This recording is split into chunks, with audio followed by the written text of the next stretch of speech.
Welcome bye dear student, स्वागत है आपका इलेक्ट्रिसिटी एम्प्लॉयमेंट लॉ के अंदर यूनिट सेकंड के अंदर। आज जो हम टॉपिक पढ़ने जा रहे हैं वो है आपका लेबर लॉ का इवोल्यूशन। लेबर लॉ के इवोल्यूशन के अंदर पार्ट हम फर्स्ट सेकंड पढ़ेंगे।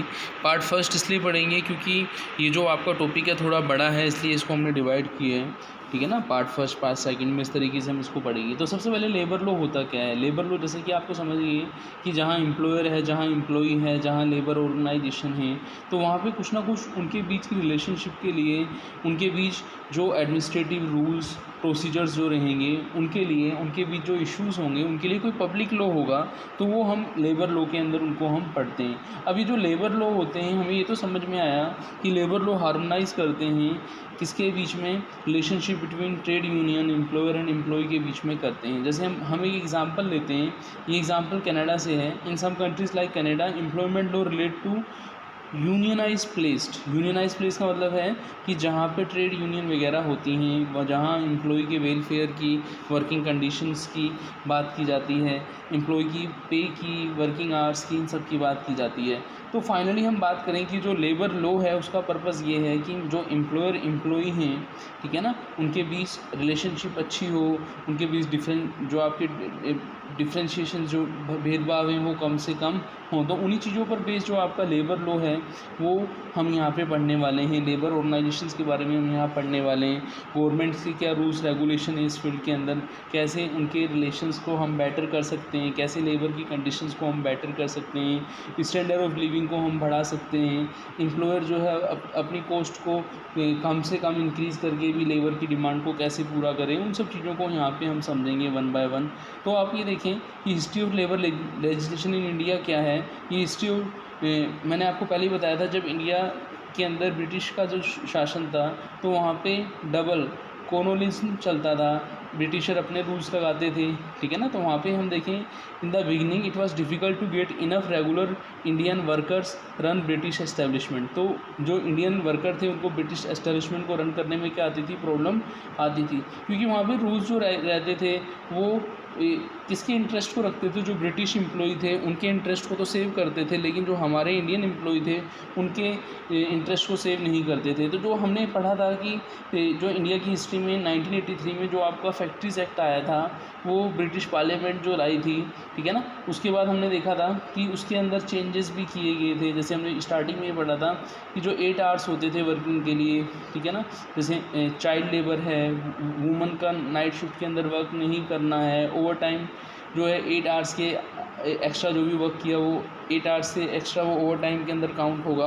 तो यहाँ पे हमने देखा कि एम्प्लॉय को, वर्कर्स को उनके राइट्स की इंफॉर्मेशन हो, चाइल्ड लेबर नहीं हो, इक्वल रेमुनेशन हो, मेल फीमेल के अंदर इस तरीके का भेदभाव नहीं हो, वर्किंग कंडीशन अच्छी हो, लेबर्स को कंपनसेशन मिलना चाहिए, यदि उसके साथ कोई मिसहैपनिंग हुई है उसको इंश्योरेंस मिलना चाहिए। तो इन सभी के कारण जो हमने देखा कि जो लेबर लॉ है उसकी इम्पोर्टेंस बहुत ज़रूरी है। हर कंट्री के अंदर जो एम्प्लॉयर एम्प्लॉई एक दूसरे के बीच में जो कॉन्ट्रैक्ट ऑफ एम्प्लॉयमेंट करते हैं उनका हैप्पी रिलेशनशिप होनी बहुत ज़रूरी है। यदि ऐसा नहीं होगा तो वो जो आपकी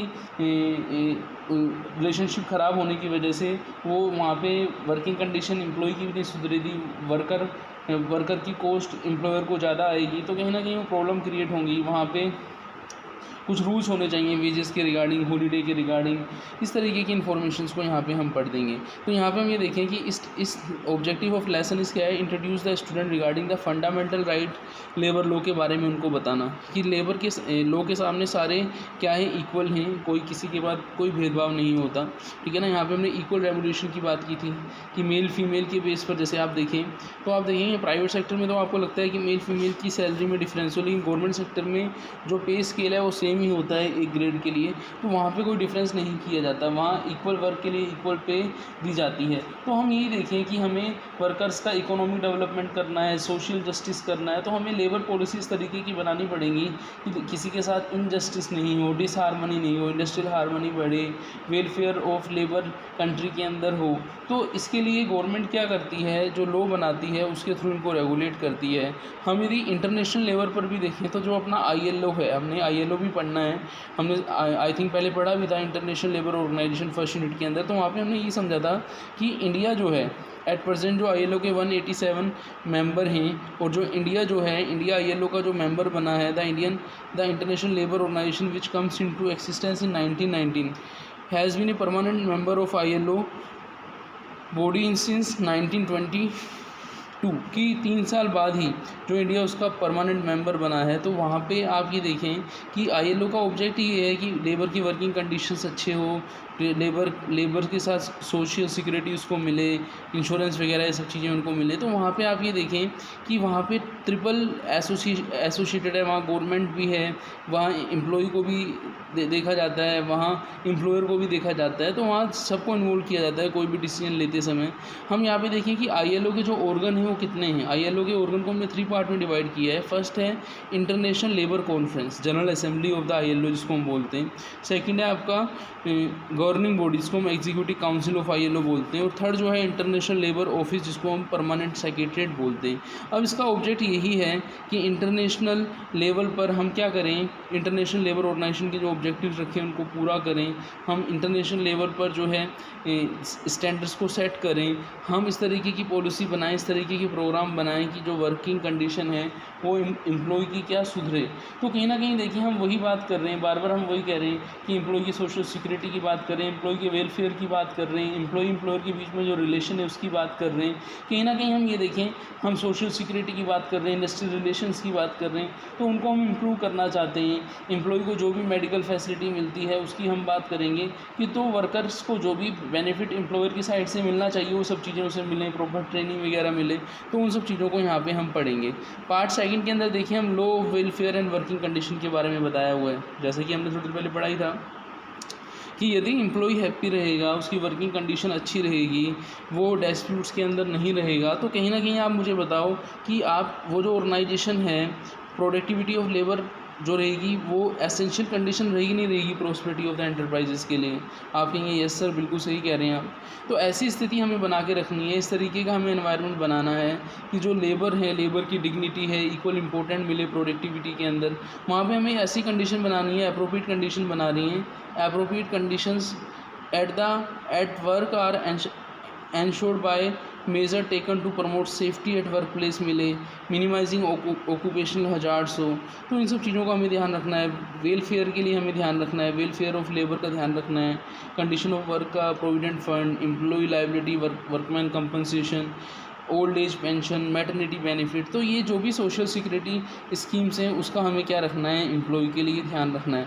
तो इनको हम किसके थ्रू पढ़ेंगे, जैसा कि थोड़ी देर पहले मैंने आपको बताया था कि इंडिया की हिस्ट्री में जो आपका फैक्ट्रीज एक्ट है उसके थ्रू हम पढ़ेंगे। जैसे आप देखें, the objective of the lesson is to facilitate to acquaint with the Factories Act 1948। जब आप फैक्ट्री एक्ट पढ़ेंगे तो वहाँ पे आपके चैप्टर्स आएंगे, जैसे एम्प्लॉय के प्रिलिमिनरी आता है, डेफिनेशंस आता है, फैक्ट्री एक्ट का प्रिलिमिनरी आएगा, डेफिनेशन आएंगे, एम्प्लॉय की वेलफेयर की बात करेंगे, एम्प्लॉय की हेल्थ की बात करेंगे, तो हम एम्प्लॉय की सेफ्टी की हम बात करेंगे। तो फैक्ट्री एक्ट के अंदर इन सब चीज़ों को हम समझेंगे।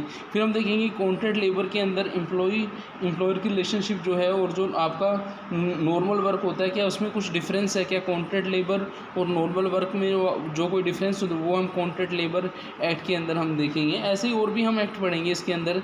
जैसे हम देखें तो आपका पेमेंट ऑफ वेजेस एक्ट है, वर्कमैन कंपनसेशन एक्ट 1923 है, इंडस्ट्रियल डिस्प्यूट एक्ट है 1947 है, आपका Employee Provident Fund and Miscellaneous Provision Act है 1952, ESIC जिसको हम बोलते हैं एम्प्लॉय स्टेट इंश्योरेंस एक्ट है 1948, मैटरनिटी बेनिफिट एक्ट है आपका 1961, पेमेंट ऑफ ग्रेजुटी एक्ट है 1972।